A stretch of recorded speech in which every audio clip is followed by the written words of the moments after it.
Bueno, Sandra León, muy buenos días. ¿Qué tal, Javi? Muy buenos días. Iniciamos esta sección de hoy, domingo 30 de noviembre, a contracorriente. Lo hacemos con un tema que algunos quieren minimizar, cuando no incluso ocultar, pero que preocupa y mucho. Me estoy refiriendo a la ocupación. Y atención porque se acerca una fecha, Sandra, muy importante para miles de propietarios, ¿no? Sí, porque hoy despedimos noviembre y en un mes exactamente, el 31 de diciembre, teóricamente debería de caer el polémico decreto antidesahucios. Pero hoy esta es la noticia, las víctimas temen que se renueve un año más. Ahora mismo todos estamos muy pendientes de la corrupción socialista, que lo impregna todo. El gobierno no gobierna y si no se están atendiendo otras cuestiones, pues imagínate qué está haciendo el Ejecutivo para luchar contra la ocupación, esa lacra que encima niega que exista. Doy por hecho que ya han adivinado la respuesta a nuestros oyentes, pero si no, ya se lo digo yo, absolutamente nada. Bueno, pues precisamente por eso, desde la plataforma de afectados por la ocupación temen que ese decreto, que teóricamente se aprobó, hay que recordarlo, en 2020, para impedir que en plena crisis de la COVID-19 hubiera ciudadanos que se pudieran quedar en la calle, se vuelva a prorrogar por enésima vez. Porque claro, en su día podía tener sentido o no, pero bueno, si lo tuvo para la pandemia, ¿por qué se extiende hasta el día de hoy cuando obviamente ya no estamos en la misma situación? El lunes, el portavoz de esta plataforma, Ricardo Bravo, acudió a la Comisión de Vivienda del Senado, invitado por el Partido Popular, para alzar la voz contra el sufrimiento que viven miles de propietarios de toda España por culpa de esta lacra, insisto, y para pedir de paso que no se prorrogue ese decreto que desde hace 5 años les impide a muchos propietarios echar a sus inquiocupas. Gente que vive a su costa alegando que son vulnerables, pero uno,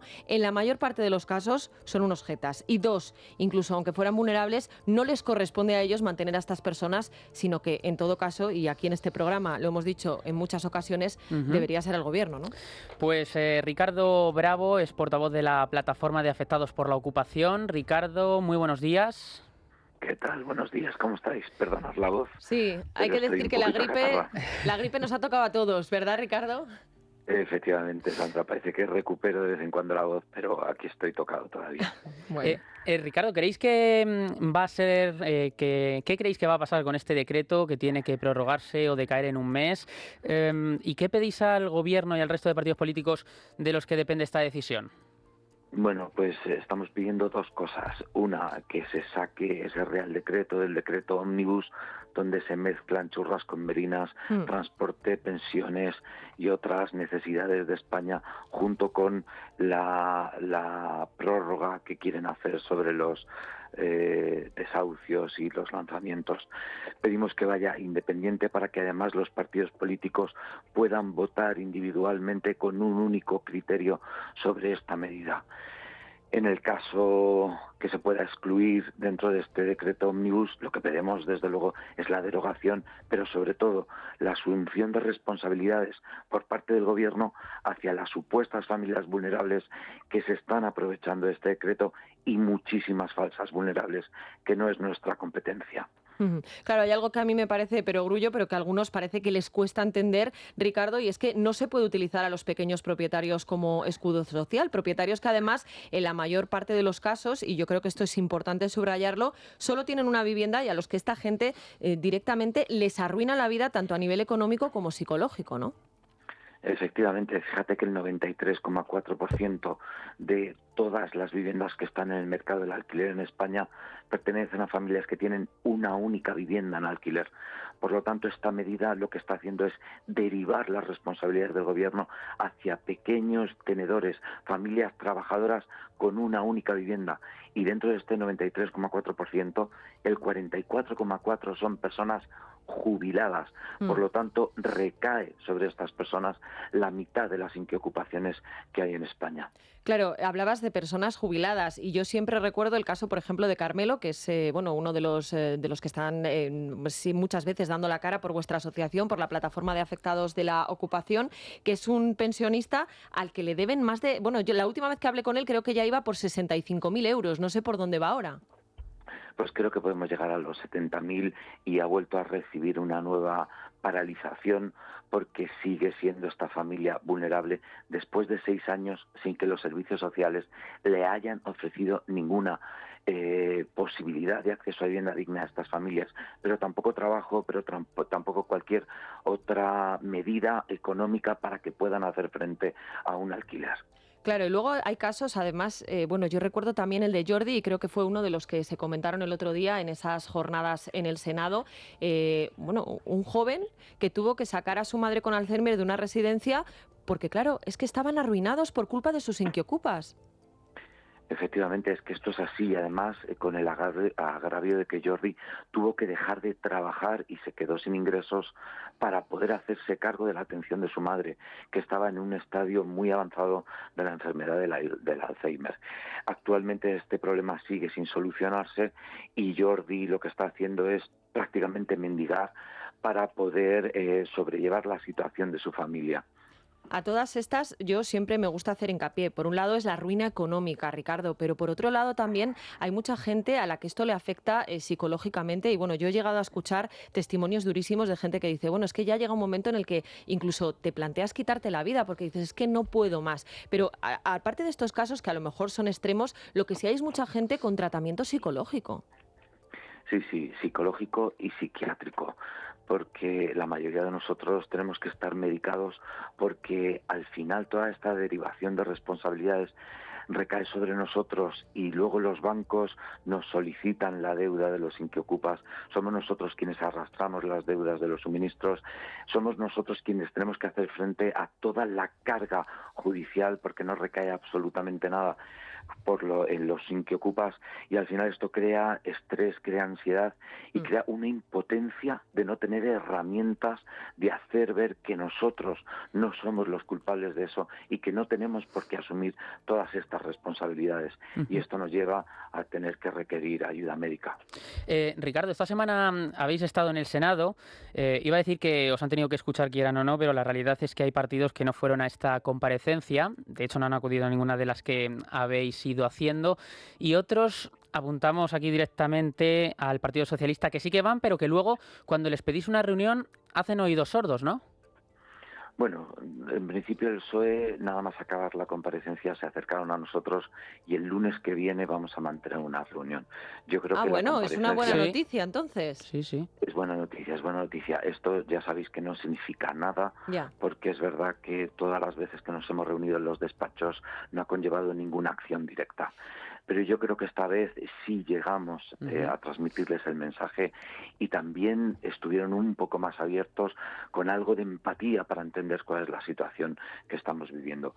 Vuelvo a repetir que esto no significa nada, volveremos a utilizar esta ocasión de reunirnos el lunes, pero es cierto que después de tanto tiempo necesitamos ya que se tomen medidas. Claro. Otros partidos políticos, dime, Sandra. No, luego iremos a por las medidas, pero por aclarar una cosa del Partido Socialista, ¿con quién os vais a reunir? Porque lo que sí tengo entendido, y aquí lo hemos contado también en varias ocasiones, es que lleváis años remitiendo mensualmente, si no me equivoco, cartas a la ministra de Vivienda para reuniros con ella y ahí no habéis tenido éxito. ¿Con quién os vais a reunir el lunes?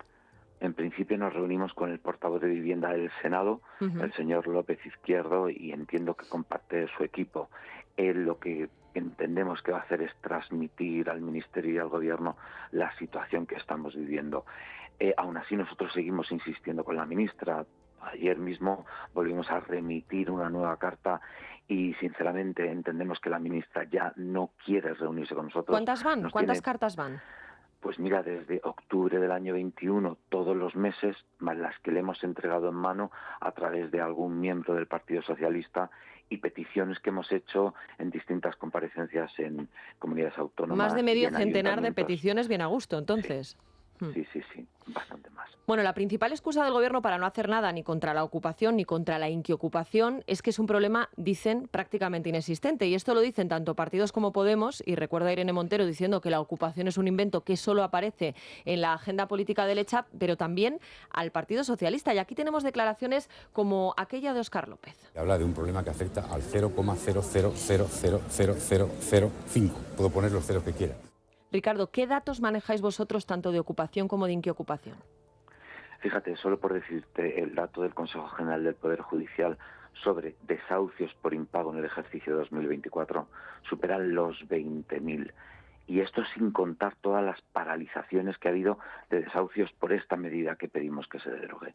Por lo tanto, Óscar López lo único que hizo fue un contraataque político a su adversaria para intentar justificar sus alegatos que niegan la ocupación, pero es que las cifras van en contra de ellos. Nosotros siempre hablamos de que puede haber un impacto hasta 4 y 5 veces superior a las cifras oficiales del Ministerio del Interior, porque no recogen todo el histórico de denuncias, porque las ocupaciones no empiezan el día 1, y acaban el día 31 del año, el 31 de diciembre de ese año. Por lo tanto, hay un histórico. Tampoco recogen las soluciones extrajudiciales, que cada vez más los propietarios empiezan a buscarlas ante la ausencia de medidas de la justicia. Tampoco incluye las inquiocupaciones, tampoco los vecinos convivientes, y creo que empiezan a ser conscientes de este problema. La minimización del problema al final ha hecho que la sociedad se dé cuenta de que no hay medidas para solucionarlo y empieza a reclamar medidas por parte de todos los votantes de todos los partidos políticos. Pues mira, si te parece, vamos a escuchar el análisis y las peticiones que esta semana también han hecho en el Senado policías y guardias civiles. Y ahora te pregunto qué te parece lo que dicen las fuerzas de seguridad y cuáles son las vuestras. Vamos a empezar por Laura García, portavoz de Jupol, que lamentaba que los agentes no tienen protocolos claros de actuación, que están atados de pies y manos, y reclamaba, y así lo decía ella misma, medidas muy básicas. Como saben, ahora es un delito leve, simplemente cambiarlo a un delito grave para que podamos actuar de otra manera, ¿no? Y que la pena sea acorde al daño que genera. Implantar un procedimiento judicial exprés para que se pueda expulsar a estas personas en 72 horas, o bien establecer medidas cautelares urgentes para poder expulsarles. Pero además apelaba a dos cuestiones que deberían ser de sentido común, pero que tal y como están las cosas en este país, pues parece que hay que recordarlas. Hay que sensibilizar a la ciudadanía para que sepa que si ocupa una casa va a tener consecuencias, no que va a vivir como un rey a costa del trabajo de otro. Eso es completamente impensable. Y para terminar, la propiedad y la seguridad no es una postura política, es una obligación constitucional.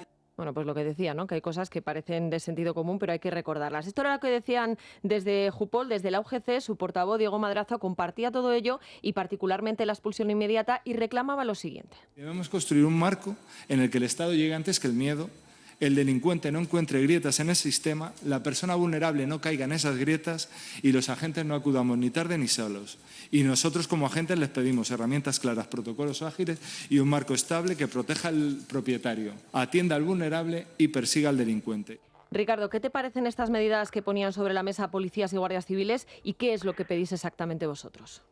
Pues sí, es que no podemos estar más de acuerdo con todas estas medidas, porque en realidad es lo que pedimos. De hecho, en el Senado nosotros volvimos a insistir para que modifiquen las instrucciones de la Secretaría de Estado de Seguridad, que lo que hace es tener un concepto difuso sobre el delito flagrante en las ocupaciones, y eso impide que la policía y otras fuerzas y cuerpos de seguridad del Estado puedan actuar debidamente en cada ocupación. No podemos estar más de acuerdo, compartimos al 100% todas sus peticiones, y es cierto lo que ellos están diciendo. Fíjate, son ellos los que acuden en primera instancia. Ellos son los que realmente saben lo que está pasando y con qué problemas se encuentran cada vez que hay una ocupación. En este sentido hay que recordar, Ricardo, que hay propuestas del Partido Popular que están bloqueadas. Hay leyes que están sobre la mesa, pero que están bloqueadas por los partidos de gobierno. Fíjate, hay dos. Una del Partido Popular, que se aprobó en el Senado en febrero de 2024, y otra de Junts, que se aprobó para el trámite parlamentario en marzo. Ambas dos están en un cajón de la mesa del Congreso, controladas por el PSOE y por Sumar, que vienen a decir que no quieren siquiera discutir sobre esta situación en el Congreso de los Diputados, cuando ya creemos que España entera necesita, pide, reclama medidas para luchar contra estos jetas y caraduras, ocupas e inquiocupas. Ricardo, y antes de despedirnos, ¿qué mensaje le enviarías? Por un lado a los políticos, pero por otro lado también a los ciudadanos, que yo creo que es importante porque, como decía Laura García, la portavoz de Jupol, también hay que concienciar a la sociedad.